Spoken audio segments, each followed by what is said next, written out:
Hello everyone, आज हम पढ़ेंगे एनसीईआरटी ज्योग्राफी क्लास 8 का chapter 2 land, soil, water, natural vegetation and wild life. इसमें पहले हमें दो स्टोरीज बताई गई हैं, दो अलग अलग जगह की, तंजानिया की और फिर उसके बाद एक न्यूजीलैंड की। तो इसमें एक बच्ची है, वो तंजानिया अफ्रीका में रहती है, जिसका नाम है मम्बा। वो सुबह सुबह उठती है, बहुत दूर जाके पानी लाती है, फिर कई आर्ट से वो वापस आती है। उसके बाद वो हेल्प करती है अपनी मम्मी की घर में, फिर वो अपने ब्रदर्स के साथ केयर करती है अपनी गोट्स की। और उनकी जो फैमिली है वो ओन करती है एक पीस ऑफ रॉकी लैंड, मतलब पथरीला सी ज़मीन वो लोग ओन करते हैं, उनकी है। और उनकी एक छोटी सी घाट है, एक कुटिया है। मम्बा के जो फादर हैं वो बेरली ही मेज, थोड़ी सी मेज और कुछ बीन उगा पाते हैं बहुत ज़्यादा मेहनत करने के बाद। मगर ये जो उनकी फैमिली के जो खाने के लिए पूरा नहीं है पूरे साल के लिए। और पीटर जो है वो रहता है न्यूजीलैंड में, जो कि एक शिप रियरिंग रीजन में वो रहता है। और उसकी फैमिली रन करती है वूल प्रोसेसिंग फैक्ट्री, मतलब वूल जो होती है, जो हम ऊन का कपड़े पहनते हैं, वूल प्रोसेसिंग फैक्ट्री वो ओन करते हैं। और हर दिन वो स्कूल जाता है और आता है। और Peter watches his uncle taking care of their sheep. वो अपने अंकल को देखता है कि वो शीप्स की देखभाल करते हैं। शीप्स होती है जैसे कि हमारे भेड़ें, जिसे हम बोलते हैं हिंदी में, उनकी देखभाल करते हैं पीटर के अंकल। और शीप्स का जो यार्ड है वो सिचुएटेड है बहुत ही बड़े ग्रासी प्लेन्स में, और वहाँ पे हिल्स भी हैं थोड़े आगे डिस्टेंस पे। और वो जो सारी की सारी चीज़ें मैनेज करते हैं वो साइंटिफिक वे में करते हैं, लेटेस्ट टेक्नोलॉजी के यूज़ के बाद। पीटर की जो फैमिली है वो वेजिटेबल्स जो ग्रो करती है वो ऑर्गेनिक फार्मिंग के थ्रू ग्रो करती है, मतलब वो केमिकल्स, पेस्टिसाइड, ये सारी चीज़ें नहीं यूज़ करते हैं, नेचुरल चीज़ें यूज़ करके फार्मिंग करते हैं। बम्बा और पीटर तो देश के दो अलग अलग पार्ट्स में रहते हैं और बिल्कुल अलग अलग लाइफ्स को जीते हैं। और डिफरेंस ये है क्योंकि जो क्वालिटी ऑफ लैंड है, सॉइल, वाटर, नेचुरल वेजिटेशन और एनिमल्स और उनका यूसेज और टेक्नोलॉजी, वो इन दोनों नेशंस पे काफ़ी ज़्यादा वेरी करती है। तो लैंड क्या होता है? लैंड एक सबसे ज़्यादा इम्पॉर्टेंट नेचुरल रिसोर्स है, जो कि ये कवर करता है about 30% of total area of earth surface. 72% तो क्या है, वाटर है, और बचा हुआ 28% जो है, अराउंड 30% कह सकते हैं हम, वो हमारा लैंड है। और all part of this small percentage are not habitable. 28% land तो है मगर पूरा का पूरा हमारा हैबिटेबल नहीं है। फिर भी अनइवन डिस्ट्रीब्यूशन है पॉपुलेशन का डिफरेंट पार्ट्स ऑफ वर्ल्ड में, कहीं पर बहुत ज़्यादा है तो कहीं पर बहुत ज़्यादा कम है। जो फर्टाइल लैंड होता है वहाँ पे ज़्यादा होता है पॉपुलेशन का डिस्ट्रीब्यूशन। जो टोपोग्राफी ऊंची नीची होती है, स्टीप स्लोप होते हैं, माउंटेन्स होते हैं, लो लाइंग एरियाज होते हैं जहाँ पे पानी कम होता है, ऐसी जगहों पर लोग काफ़ी ज़्यादा कम रहते हैं। और जो डेजर्ट वाले एरिया वहाँ पे भी कम रहते हैं, मगर जो प्लेन होता है जहाँ पे रिवर होती है वहाँ पे एग्रीकल्चर कर सकते हैं अच्छे से, तो ऐसे एरियाज में लोग आराम से रहते हैं। अब देख लेते हैं हम डू यू नो वाला पार्ट की। 90% जो है वर्ल्ड की पॉपुलेशन वो ऑक्यूपाई, मतलब रहती है सिर्फ 30% ऑफ लैंड एरिया में, और रिमेनिंग जो 70% लैंड है वो स्पेयरली पॉपुलेटेड या फिर अनहेबिटेड है। मतलब देखिए अराउंड 71-72% तो वाटर ही है पूरी अर्थ पे, बचा 30%, फिर 30% का भी जो 70% है उस पर कोई नहीं रहता है, उस सिर्फ 30% लैंड एरिया पे ही लोग रहते हैं। अब लैंड को हम यूज कैसे करते हैं? तो हर चीज जो भी हम काम कर रहे हैं वो लैंड पे ही तो कर रहे हैं। खेती करते हैं, एग्रीकल्चर लैंड पे होता है, फॉरेस्ट लैंड पे होते हैं, माइनिंग जिससे हम लोग वेरियस रिसोर्सेज जैसे गोल्ड, डायमंड, कोल, ये सारा का सारा लेते हैं माइनिंग से। हम घर में रहते हैं, घर भी लैंड पे है, रोड्स लैंड पे है, इंडस्ट्रीज लैंड पे है। तो इन सारी चीज़ों को, ये सब जो हम यूज़ करते हैं, ये सारी की सारी लैंड पे है और इनको हम बोलते हैं लैंड यूज। फिर इसमें आगे हम बोलते हैं कि can you list out different ways जिस तरीके से मम्बा और पीटर फैमिली यूज़ करती है लैंड को। तो पीटर की फैमिली तो वेल डेवलप थी वहाँ पे न्यूजीलैंड में, तो वो लोग बहुत ही बड़े बड़े फार्म्स में कैटल रियर करते थे और पेड़ों की देखभाल करते थे। और जो मम्बा की फैमिली थी वो लोग तो मतलब उनका जो लैंड था वो काफ़ी ज़्यादा हार्ड था, खेती अच्छे से नहीं हो पाती थी, तो वो कुछ पेड़ों की रखवाली करते थे, देखभाल करते थे और लैंड पे काम करते थे।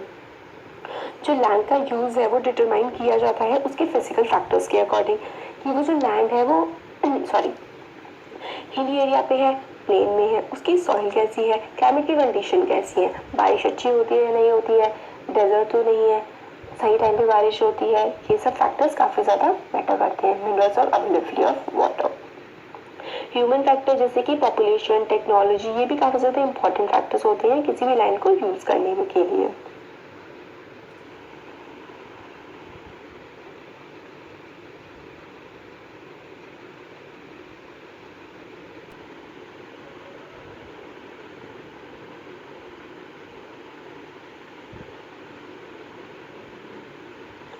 आगे देखते हैं, जो लैंड है उसको हम डिवाइड कर सकते हैं on the basis of private land और कम्युनिटी लैंड।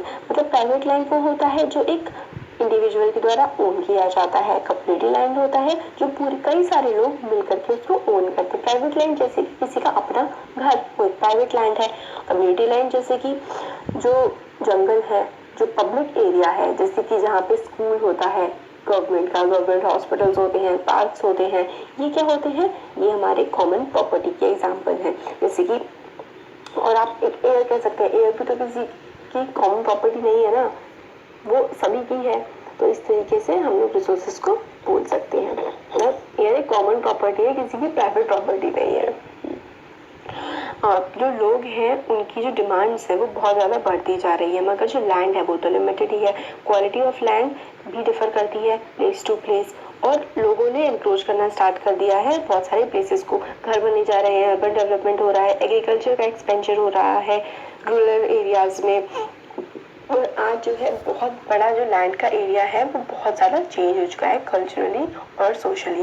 लैंड का डिग्रेडेशन हो रहा है, मतलब लैंड खराब होता जा रहा है, लैंडस्लाइड्स आ रही हैं, भूस्खलन आ रहे हैं, जो मिट्टी है वो उड़ के कहीं और जा रही है, सॉइल का इरोजन हो रहा है, डेजर्टिफिकेशन हो रहा है। मतलब पहले जो अच्छा खासा एरिया था उस पर से हमने पेड़ काट दिए, फिर वहाँ पे क्या हुआ, जो मिट्टी है उसको रुकने का, ठहरने का कोई पर्पज नहीं मिला, मतलब उसको कोई रोकने वाला ही फोर्स नहीं बची। प्लांट की जो रूट्स है वो रोक के रखती है, मिट्टी एक जगह से उड़ के जाने लगी, तो वहाँ का फिर हम लोग ओवर इरिगेशन करते हैं, जो मिनरल से नीचे के सॉल्ट्स ऊपर आ जाते हैं। इन सारी रीजंस की वजह से डिजर्टिफिकेशन हो रहा है, और ये बहुत बड़े थ्रेट है हमारे एनवायरनमेंट के लिए। एग्रीकल्चर का एक्सपेंशन, कंस्ट्रक्शन एक्टिविटीज़ का बढ़ना, ये सारे के सारे हमारे लैंड को चेंज कर रहे हैं।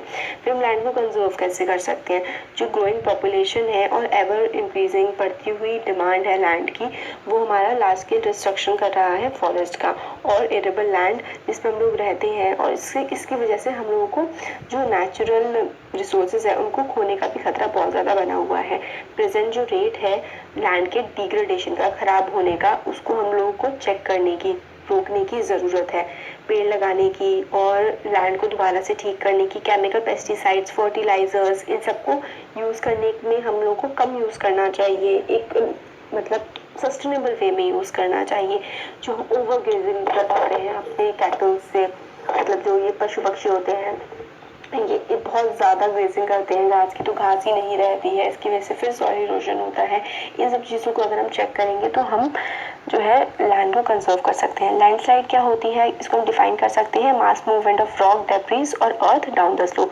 मतलब जैसे कि ये पिक्चर में दिखाया गया है, एक पहाड़ था और वो पहाड़ की मिट्टी नीचे की तरफ गिर गई, तो वो होती है लैंडस्लाइड। और ये कब होती है, अफन जनरली होती है जब हमारे अर्थक्वेक आते हैं, फ्लड्स आते हैं या फिर वोल्केनोज आते हैं, तब लैंडस्लाइड होती है। या फिर बहुत ज़्यादा बारिश पड़ती रहे मिट्टी फूल जाएगी, वो अपनी जगह टिक नहीं पाएगी और नीचे की तरफ गिर जाएगी, इस वजह से भी लैंडस्लाइड होते हैं। और formation of river blocks can cause havoc two settlements downstream on it's bursting. और जो लैंडस्लाइड नीचे गिरती है वो जो जिस चीज़ पे गिरती है उस चीज़ को बहुत ज़्यादा भारी नुकसान पहुंचाती है और एक ये मेजर नेचुरल डिजास्टर बन जाती है। अब हमें केस स्टडी दी हुई है एक कि मैसिव लैंडस्लाइड आई थी पांगी विलेज, जो कि रेकोंग कन्नूर डिस्ट्रिक्ट में हिमाचल प्रदेश में, और उसमें काफ़ी ज़्यादा लॉस हुआ था लाइफ का। अब हम किस तरीके से मिटिगेट कर सकते हैं, लैंडस्लाइड को होने से बचा सकते हैं, साइंटिफिक जो टेक्निक्स है उसको हम यूज़ कर सकते हैं लैंडस्लाइड्स के नुकसान से बचने के लिए। हज़ार्ड मैपिंग कर सकते हैं, मतलब हम लोग पहले से ही मैप बना सकते हैं कि कौन से एरिया में लैंडस्लाइड्स हो सकती हैं, और उसको उस एरिया में हम लोगों को सेटलमेंट्स और बिल्डिंग्स, रोड ज़्यादा नहीं बनानी चाहिए। और रिटेंशन वॉल करना चाहिए, मतलब जैसे कि कोई पहाड़ है मान लीजिए, उसको हमें लगता है कि ये गिर सकता है। तो हम लोगों को इतनी बड़ी बड़ी उसके आगे वॉल्स बना देनी चाहिए जो उसको सड़क पे गिरने से या लोगों के घरों पे गिरने से रोक पाए। तो रिटेंशन वॉल्स भी हम बना सकते हैं। वेजिटेशन इंक्रीज करना चाहिए, हमें पेड़ ज़्यादा लगाने चाहिए ऐसे एरिया में ताकि उसकी मिट्टी जमी रहे।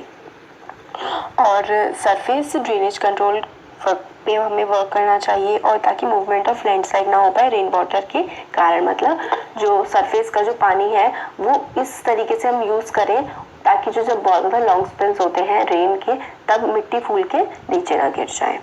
तो ये हो गया हमारा लैंड यूज़ के बारे में हो गया और लैंड स्लाइड्स के बारे में हो गया। अब हम नेक्स्ट वीडियो में देखेंगे आगे का चैप्टर।